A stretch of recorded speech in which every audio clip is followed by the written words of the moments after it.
एक बहुत ही ईमानदार ਅਤੇ ਸੱਚੀ ਸੁੱਚੀ ਸ਼ਖਸੀਅਤ ਦੇ ਮਾਲਕ ਸੀਨੀਅਰ ਐਡਵੋਕੇਟ ਕੇਸੀ ਸਿੰਗਲਾ ਪਿਛਲੇ ਦਿਨੀ ਆਪਣੇ ਸਵਾਸਾਂ ਦੀ ਪੂੰਜੀ ਨੂੰ ਖਰਚਦੇ ਹੋਏ ਪਰਮਾਤਮਾ ਦੇ ਚਰਨਾਂ ਵਿੱਚ ਜਾ ਬਿਰਾਜੇ। ਸੀਨੀਅਰ ਐਡਵੋਕੇਟ ਕੇਸੀ ਸਿੰਗਲਾ ਜੀ ਦਾ ਜਨਮ 23 ਜੂਨ 1937 ਨੂੰ ਪਿਤਾ ਸ਼੍ਰੀ ਛੱਜੂ ਰਾਮ ਸਿੰਗਲਾ ਜੀ ਦੇ ਘਰ ਮਾਤਾ ਸ਼੍ਰੀਮਤੀ ਬਚਨੀ ਦੇਵੀ ਹੁਣਾਂ ਦੀ ਕੁੱਖੋਂ ਤਹਿਸੀਲ ਧੂਰੀ ਦੇ ਇੱਕ ਛੋਟੇ ਜਿਹੇ ਪਿੰਡ ਵਿੱਚ ਹੋਇਆ। ਆਪ ਜੀ ਦੇ ਪਿਤਾ ਜੀ ਕਮਿਸ਼ਨ ਏਜੰਟ ਦੇ ਤੌਰ ਤੇ ਕੰਮ ਕਰਦੇ ਸਨ ਤੇ ਆਪ ਦੇ ਮਾਤਾ ਜੀ ਹਾਊਸਵਾਈਫ ਸਨ।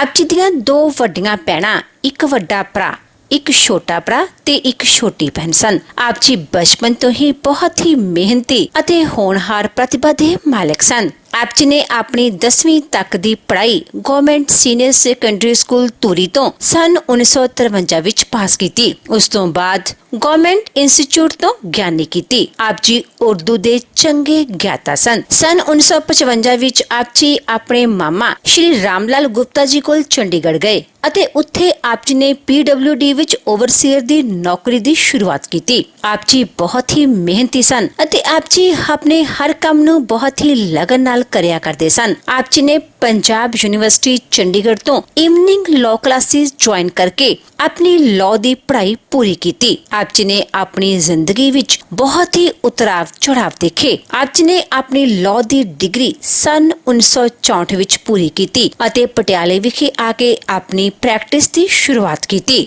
ਉਹਨਾਂ ਦੀ ਯਾਦ ਵਿੱਚ ਇੱਕ ਧਾਰਮਿਕ ਸਮਾਗਮ ਦਾ ਆਯੋਜਨ ਉਹਨਾਂ ਦੇ ਸਮੂਹ ਪਰਿਵਾਰ ਵੱਲੋਂ ਉਹਨਾਂ ਦੇ ਗ੍ਰਹਿ ਧਾਲੀਵਾਲ ਕਲੋਨੀ ਪਟਿਆਲਾ ਵਿਖੇ ਕਰਵਾਇਆ ਗਿਆ, ਜਿਸ ਵਿੱਚ ਪੰਡਤ ਜੀ ਵੱਲੋਂ ਜੀਵਨ ਅਤੇ ਮੌਤ ਦੀਆਂ ਸੱਚਾਈਆਂ ਬਾਰੇ ਚਾਨਣਾ ਪਾਇਆ ਅਤੇ ਸਭ ਸੰਗਤਾਂ ਨੂੰ ਉਸ ਪਰਮਪਿਤਾ ਪਰਮਾਤਮਾ ਦੇ ਦਰਸਾਏ ਮਾਰਗ ਤੇ ਚੱਲਣ ਦੀ ਸਿੱਖਿਆ ਦਿੱਤੀ।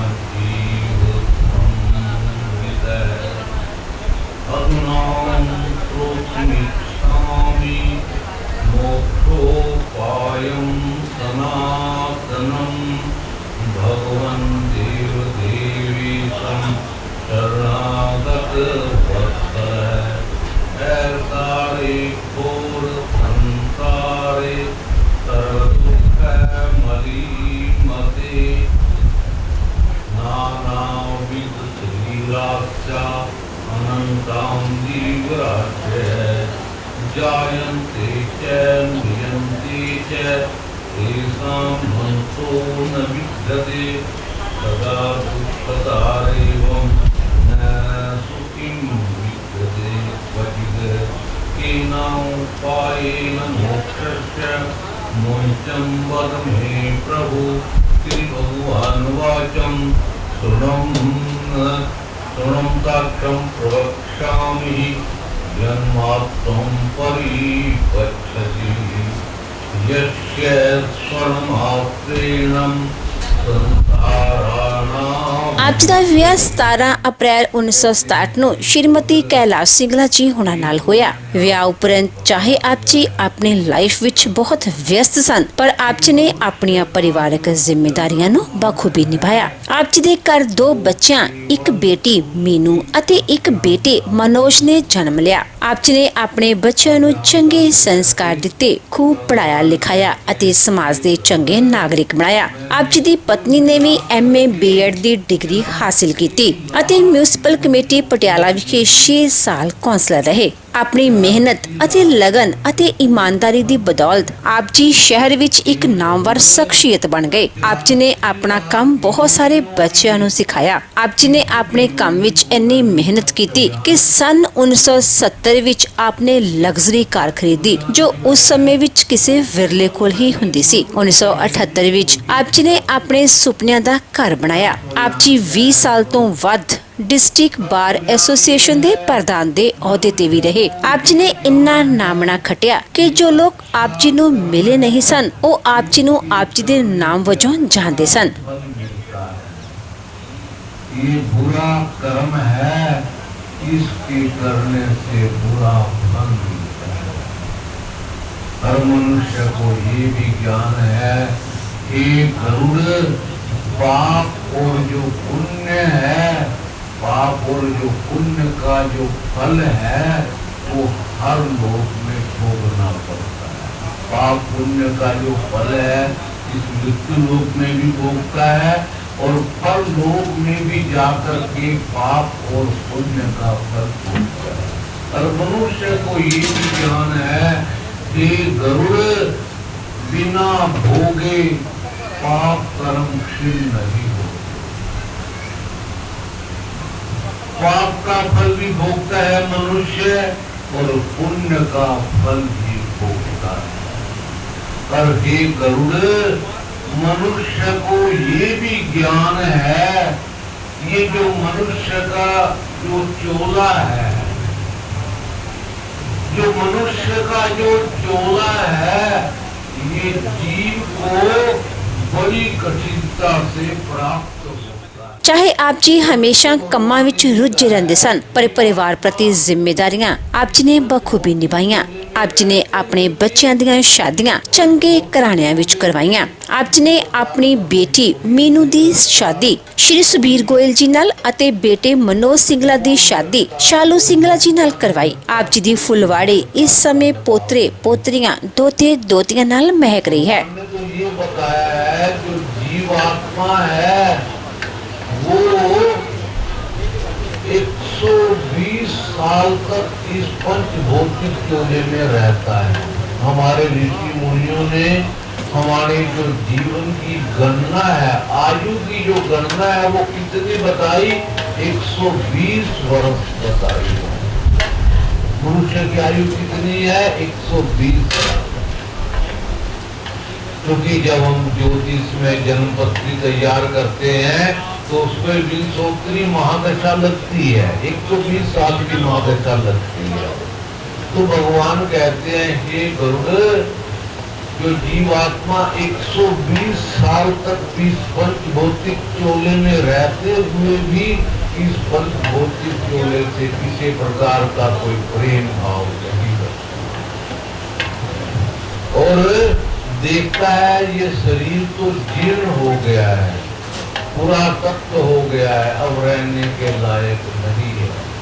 तो जीवात्मा इस पंच भौतिक चोले को छोड़ करके जाकर के नए शरीर में जाकर के प्रवेश कर लेता है।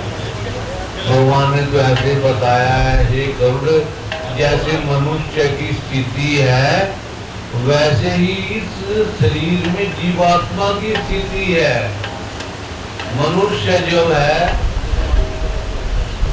भाव को बदलता रहता है। जब मनुष्य ने नए वस्त्र सिलवाने हैं तो वो वस्त्र खरीदने के लिए जो है दुकान पे जाता है। ਮੌਜੂਦਾ ਸਮੇਂ ਵਿੱਚ ਆਪ ਜੀ ਦੇ ਚੰਗੇ ਸੰਸਕਾਰਾਂ ਤੇ ਆਪ ਜੀ ਦੇ ਬੇਟੇ ਮਨੋਜ ਸਿੰਗਲਾ ਜੀ ਚੱਲ ਰਹੇ ਹਨ। ਆਪ ਜੀ ਦੇ ਬੇਟੇ ਸ਼੍ਰੀ ਮਨੋਜ ਸਿੰਗਲਾ ਨੇ ਪੰਜਾਬੀ ਯੂਨੀਵਰਸਿਟੀ ਤੋਂ 골ਡ ਮੈਡਲਿਸਟ ਰਹਿ ਕੇ ਲਾਅ ਦੀ ਡਿਗਰੀ ਹਾਸਲ ਕੀਤੀ ਅਤੇ ਇੱਕ ਨਾਮੀ ਵਕੀਲ ਹਨ। ਸ਼੍ਰੀ ਕੇਸੀ ਸਿੰਗਲਾ ਜੀ ਬਹੁਤ ਹੀ ਧਾਰਮਿਕ ਵਿਅਕਤੀ ਦੇ ਮਾਲਕ ਸਨ ਅਤੇ ਲਾਰਡ ਸ਼ਿਵਾ ਦੇ ਅਨੁਯਾਈ ਸਨ। ਆਪ ਜੀ ਦੀ thinking simple living and high thinking ਵਾਲੀ ਸੀ। ਆਪ ਜੀ ਆਪਣੀ ਸਿਹਤ ਦਾ ਬਹੁਤ ਧਿਆਨ ਰੱਖਦੇ ਸਨ ਅਤੇ ਹਮੇਸ਼ਾ ਹੀ ਬਣ ਠਣ ਕੇ ਰਹਿੰਦੇ ਸਨ। ਆਪ ਜੀ ਨੂੰ ਵਧੀਆ ਕਾਰਾਂ ਰੱਖਣ ਦਾ ਬਹੁਤ ਸ਼ੌਂਕ ਸੀ। ਸ਼੍ਰੀ ਕੇਸੀ ਸਿੰਗਲਾ ਜੀ ਗਰੀਬਾਂ ਤੇ ਦੀਨ ਦੁਖੀਆਂ ਦੇ ਮਸੀਹਾ ਸਨ ਅਤੇ ਹਮੇਸ਼ਾ ਹੀ ਹਰ ਇੱਕ ਦੀ ਮਦਦ ਲਈ ਤਿਆਰ ਬਰ ਤਿਆਰ ਰਿਹਾ ਕਰਦੇ ਸਨ। ਆਪ ਜੀ ਬਹੁਤ ਹੀ ਮਿੱਠੀ ਬੋਲੀ ਦੇ ਮਾਲਕ ਸਨ ਅਤੇ ਆਪਣੀ ਮਿੱਠੀ ਬੋਲੀ ਨਾਲ ਹਰ ਇੱਕ ਨੂੰ ਆਪਣੀ ਤਰਫ ਖਿੱਚਣ ਦੀ ਸ਼ਕਤੀ ਆਪ ਜੀ ਵਿੱਚ ਮੌਜੂਦ ਸੀ।